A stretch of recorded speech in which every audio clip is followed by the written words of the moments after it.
जय माता दी दोस्तों, आप सभी को आने वाले चैत्र नवरात्रि की ढेरों शुभकामनाएं। माता रानी की कृपा आप पर और आपके परिवार पर सदैव बनी रहे।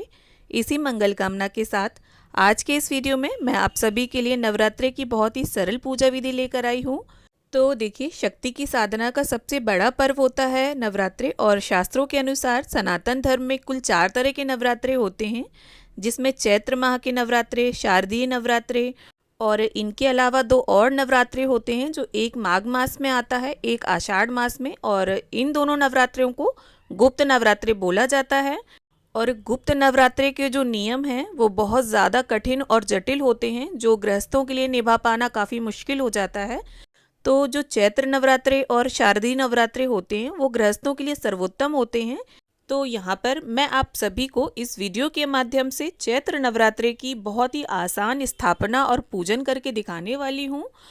तो इस प्रकार से मैंने यहाँ पर चौकी बिछा ली है, उसके ऊपर लाल और नवरात्रे की चुनरी पैटर्न का मेरे पास एक चौकी का कपड़ा था, तो वो भी मैंने बिछा लिया है।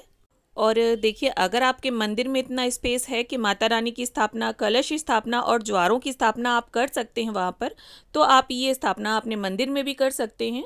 और यहाँ पर देखिए, अक्षतों का आसन देते हुए माता रानी की इस तरह से चित्र है मेरे पास, तो मैंने विराजमान कर लिया है उन्हें। और यहाँ पर देखिए, अक्षतों का आसन देते हुए ही अब हम गणपति जी की भी स्थापना कर लेते हैं, क्योंकि गणपति जी प्रथम पूज्य देव हैं, तो उनकी स्थापना अनिवार्य होती है किसी भी प्रकार के पूजन में। और इस प्रकार से अक्षतों का आसन देते हुए अष्टदल कमल बना रही हूँ मैं। यहाँ पर हम कलश की स्थापना करने वाले हैं, क्योंकि देखिए नवरात्रे में कलश की स्थापना भी अनिवार्य होती है। तो यहाँ पर देखिए, आप पीतल का, तांबे का या मिट्टी का किसी भी धातु का कलश ले सकते हैं। और यहाँ पर मैंने पीतल का कलश लिया है, उसके ऊपर स्वस्तिक बना लिया है रोली से, कंठ में मोली बांध ली है और गंगा जल, शुद्ध जल से इसे हम कंठ तक भर लेंगे। आप कलश को कंठ तक ज़रूर भरें, क्योंकि देखिए पत्ते हम जो लगाएंगे, तो अगर पानी ऊपर तक रहता है तो मॉइस्चर से पत्ते सूखते नहीं हैं। इसके बाद एक हल्दी की गांठ, एक सिक्का, सुपारी, थोड़े से अक्षत और फूल, ये सभी सामग्री हम कलश के अंदर डाल देंगे।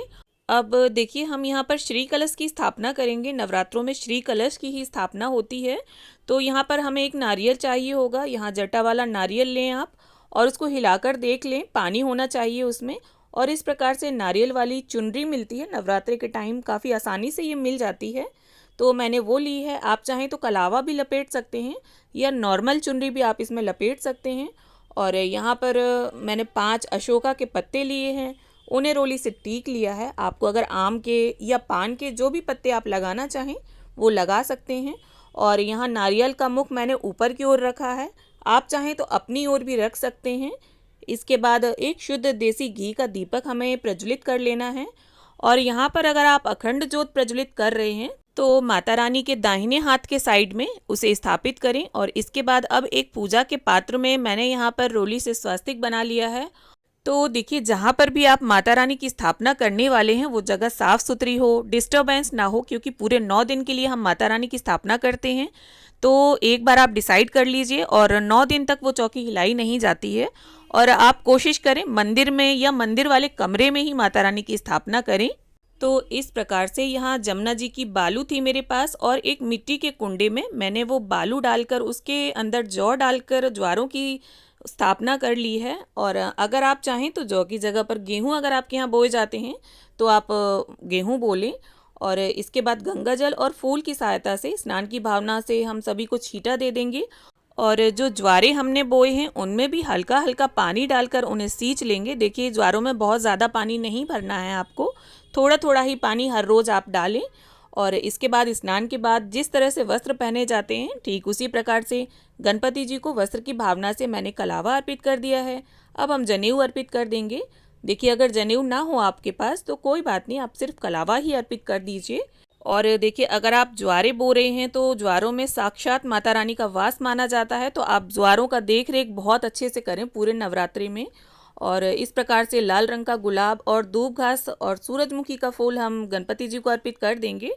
और इसके बाद यहाँ पर माता रानी को एक लाल रंग की चुनरी उड़ा दूंगी मैं। देखिए, माता रानी को जो है वो लाल रंग अति प्रिय होता है, तो आप पूजा में कोशिश करें अधिक से अधिक लाल रंग की वस्तुओं का ही प्रयोग करें।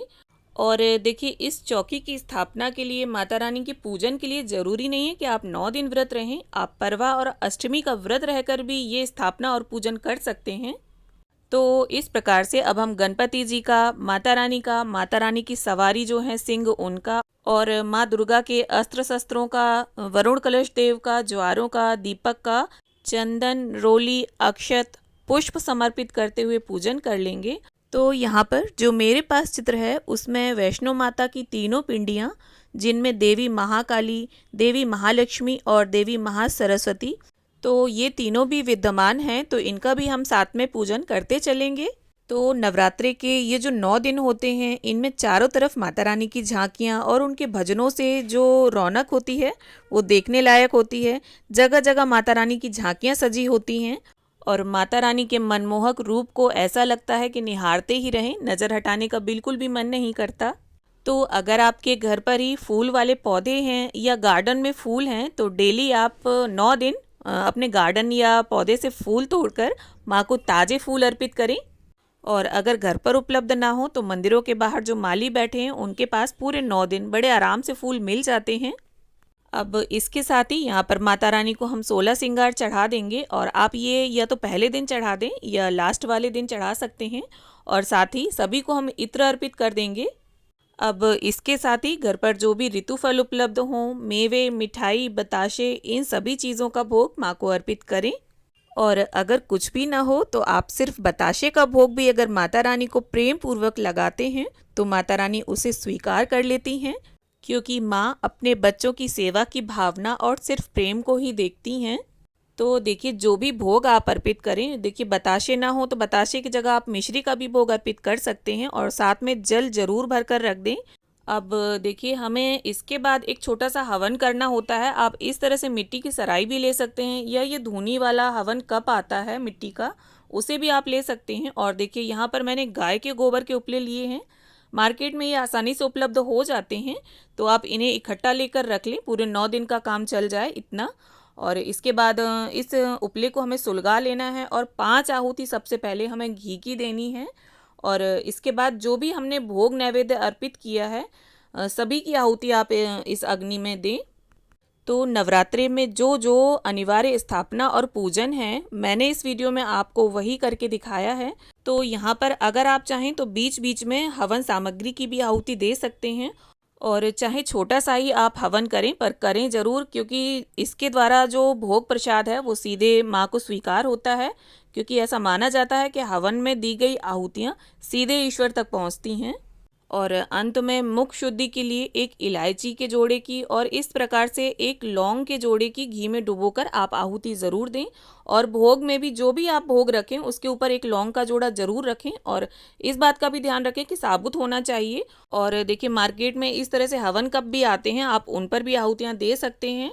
और ये हवन हमें डेली करना होगा, तो अगर आप चाहें तो बड़ा सा पात्र ले सकते हैं हवन के लिए, वरना आप छोटे पात्र में करें और उसको डेली हटाकर दोबारा से उसी में उपला सुलगाकर आहुतियाँ दे सकते हैं। अब देखिए, अगर आप यहाँ पर चाहें तो दूसरा दीपक प्रज्वलित करके आरती कर सकते हैं, या जो दीपक हमने स्टार्टिंग में प्रज्वलित किया था उससे भी आप आरती कर सकते हैं। तो प्रेम पूर्वक गणपति जी की, वरुण कलश देव की, माता रानी की, ज्वारों की, सभी की हम आरती उतार लेंगे। जो भी आरती आती हो आपको माँ की, उसे गाकर आप आरती उतार लें। अम्बे तू है जगदम्बे काली, जय दुर्गे खप्पर वाली, तेरे ही गुण गाएं भारती हो मैया, हम सब उतारें माँ की आरती। तो इस प्रकार से आरती संपन्न करने के बाद आप चाहें तो माँ दुर्गा से संबंधित दुर्गा सप्तशती, दुर्गा स्तुति या दुर्गा चालीसा, इस तरह से धार्मिक पुस्तकें भी ज़रूर पढ़ें। और अगर कम समय हो तो आप दुर्गा चालीसा तो पढ़ ही सकते हैं, काफ़ी कम समय में ये पूरी हो जाती है। और 3 बार चौकी के आसपास जल फिराकर हम समस्त पूजा का शीतलीकरण और शुद्धिकरण कर लेंगे, और हाथ जोड़कर माँ से प्रार्थना कर लेंगे कि वो अपनी कृपा हमेशा हम पर बना कर रखें। और पूजा में अगर किसी भी प्रकार की कोई भूल चूक हो गई हो तो माँ हमें अपना बालक समझकर क्षमा करें। उम्मीद करती हूँ नवरात्रि पूजा की ये सरल सी विधि आप सभी को ज़रूर से अच्छी लगे। वीडियो अगर अच्छी लगे तो इसे लाइक करें, शेयर करें और चैनल को सब्सक्राइब ज़रूर कर लें।